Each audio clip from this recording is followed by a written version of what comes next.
अस्सलाम वालेकुम गाइस, क्या हाल है। उम्मीद करते हैं आप सब ठीक ठाक होंगे। आप जहाँ रहें खुश रहें, अल्लाह आपको हमेशा आबाद करे।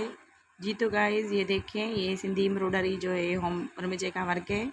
ये 3 पीस सूट्स हैं और ये हैंडमेड है सूट्स। आई होप आपको ज़रूर पसंद आएंगे। ये सारे कलर्स अवेलेबल हैं।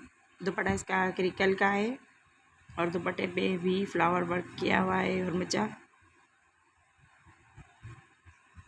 देखें सारे कलर्स बहुत अच्छे हैं और सारे कलर्स अवेलेबल हैं। आई होप आपको ज़रूर पसंद आएंगे। पसंद आए तो प्लीज़ मेरे चैनल को ज़रूर सब्सक्राइब करें। ये बहुत बड़ा तोहफ़ा होता है आपका हमारे लिए। डार्क और लाइट कलर्स दोनों में अवेलेबल हैं।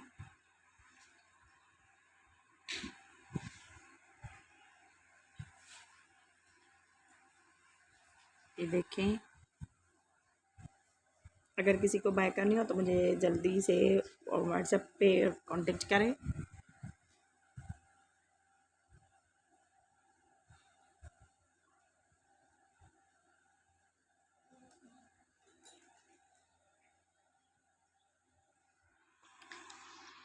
पसंद आए तो प्लीज़ मेरे चैनल को ज़रूर सब्सक्राइब करें। ये बहुत बड़ा तोहफ़ा होता है आपका हमारे लिए। मिलते हैं नेक्स्ट वीडियो में, तब तक के लिए अल्लाह हाफ़िज़।